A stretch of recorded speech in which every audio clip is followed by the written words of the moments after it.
Haleluya, Yesu ashimwe. Ndabaramukije amahoro y'Imana nabe muri mwe. Dushimye Imana kubw'uyu mwanya tugiye kuganira turebera hamwe ibyadufashije mu bice twasomye none. Uyu munsi twasomye mu rwandiko rwa kabiri rwandikiye itorero ry'i Korinto, igice cya 3, icya 4, icya 5 n'icya 6. Imana iduhande umugisha. Mu by'ukuri ibi bice twasomye birimo amagambo meza rwose. Byari kuba byiza iyo tuvuga umurongo wose tugahera ku gice cya 3 dusoma buri murongo, ariko ntibyakunda kubw'umwanya mutoya tuba dufite. Niyo mpamvu mbinginze muri Kristo Yesu, mwihangane mufate akanya musome ibi bice. Birimo amagambo meza kandi umwuka wera arabaganiriza cyane, murubakika, murahumurizwa, murahabwa imbaraga mu ijambo ry'Imana. Ni ukuri mwihangane mu bisome. Mu by'ukuri nanjye byangoye kubona n'umurongo tuzirikana none, kuko numvaga yose hari twayizirikana, ariko ndabizi nufata umwanya wo kubisoma urafashwa kandi urunguka. Imana ibigushoboze. Reka turebere rero mu gice cya 4 uhereye ku murongo wa 8 kugeza ku wa 10 uko hatubwira. Haravuga ngo dufite amakuba impande zose, ariko ntidukuka imitima, turashobewe ariko ntitwihebye, turarenganywa ariko ntiduhanwa, dukubitwa hasi ariko ntidutsindwa rwose, tugendana mu mubiri iteka urupfu rwa Yesu, ngo ubugingo bwa Yesu nabwo bugaragarire mu mibiri yacu. Imana itugirire neza. Aya ni amagambo y'umuntu wamaze kwizera Yesu kandi ukomereye muri we. Aho ngo dufite amakuba impande zose, ariko imitima ntidukuka imitima. Ni ukuri umukristo wizera ahura n'amakuba. N'ijambo ry'Imana rirabivuga ngo amakuba n'ibyago by'umukiranutsi ni byinshi, ngo ariko Imana imukiza muri byose. Nubwo dufite amakuba impande zose, ariko ntidukwiye gukuka imitima, kuko turi kumwe n'umukiza wacu Kristo. Ngo turashobewe ariko ntitwihebye, turarenganywa ariko ntiduhanwa, ntiturekwa. Nubwo turenganywa ariko Yesu ntatureka, abana natwe mu bihe byose. Nubwo dukubitwa hasi ntidutsindwa rwose, tugendana mu mibiri iteka urupfu rwa Yesu, ngo ubugingo bwa Yesu nabwo bugaragarire mu mibiri yacu. Dukwiye kugaragaza Yesu mu mibereho yacu. Imana ishimwe. Ni ukuri ntiwemere gutsindwa. Satani ntagushuke, ahubwo nubwo ufite amakuba impande zose, muhamirize, bwira ayo majwi avugana nawe, uyabwira uti jyewe nubwo mubona mfite amakuba impande zose, ariko burya ntago nshobewe, ntago nihebye, nkomereye muri Kristo Yesu.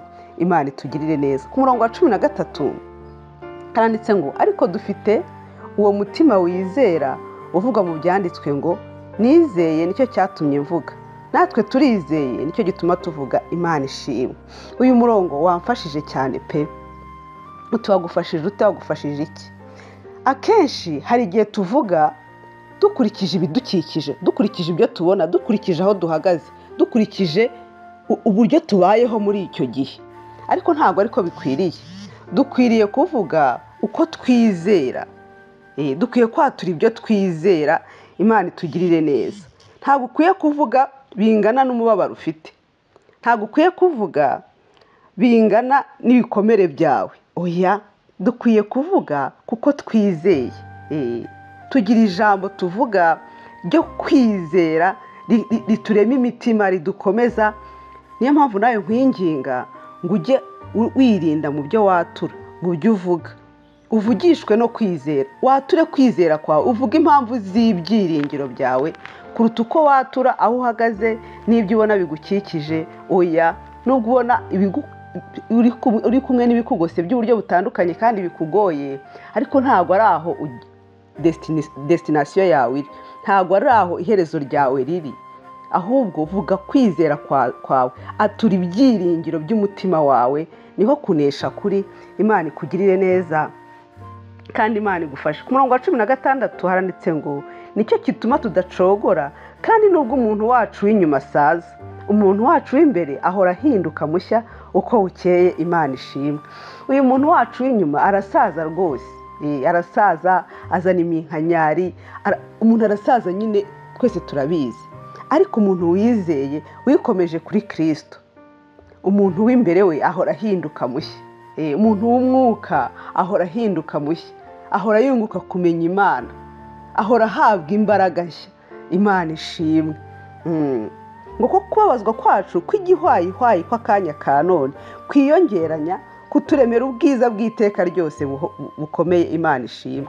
Kubabara kwacu biriya irabigereranya n'igihwayihwayi. Ni ikintu cyoroheje, ni ikintu kidatinda, kitazahoraho. Ni ukuri imibabaro tunyuramo ntabwo ari iy'iteka ryose. Tuzayivamo, tuzabana n'Imana iteka mu bwami, tuzaba umunezero uhoraho. Komera, shikama, wicogora, wicika intege, wibivamo, wirambirwa, ikomeze kumukiza. Humura, siko bizahora kuba mwiringiye, siko bizahora kuba mutegereza, kereka bava mu masezerano ari nta mpamvu. Kubabara kwawe ni ukw'igihe gitoya. Ihangane, ukomerere muri Kristo Yesu. Humura, ntabwo ariko bizahora. Ni ukuri ndagukomeje mu izina rya Yesu. Ngaho komera. Ku murongo wa 14 rero w'igice cya 6 ni nawo twazirikanye none. Hari amagambo avuga ngo ntimwifatanye n'abatizera mudahwanye. Mbese gukiranuka no gukiranirwa byafatanya bite? Cyangwa umucyo n'umwijima byabana bite? Imana idufashe. Uyu murongo iyo abantu bawusomye harimo n'abawufata nabi, akagira ngo ntazabana n'abantu batizera kandi we yizera. Oya, muzigana, muzakorana, muzabana mu muryango, muzabana ahantu hose. Ahubwo se birashaka kutubwira iki? Birashaka kutubwira yuko hari imirimo utajyanamo n'abatizera, kuko ubuyobozi bwanyu, abizera bayoborwa, ntago bayoborwa nk'abatizera. Ibyo bemera ntago bisa. Hari ibintu mutazahuriramo, hari ibintu mutazahuza, hari ibintu uzirinda, kandi wenda batizera babyemera cyangwa babyemerewe. Uzagenda wirinda, uzagenda ugaragaza kwera kw'Imana. Ntago hari ibintu rero mutahuza, ndetse hari n'amasezerano mutabanamo. Urugero, niba ukijijwe uri umusore cyangwa uri umukobwa, ntago uzasezerana n'umuntu udakijijwe, utizera Yesu, ngo mubane ubuzima bwose. Oya, ntago bigukwiriye. Kubera yuko hari imyumvire, ntago mwabihuza. Bizakugora, cyangwa se utagakiza ukurikire ibyo kutizera. Rero Bibiliya itugiriye inama, ntago umucyo ubangikana n'umwijima. Irinde, bana n'abantu bose, ariko umenye ko uri umwana w'umucyo, ugaragaza umucyo muri bo, wera imbuto zikwiriye abihannye. Umwuka wera gushoboze mu izina rya Yesu. Amen.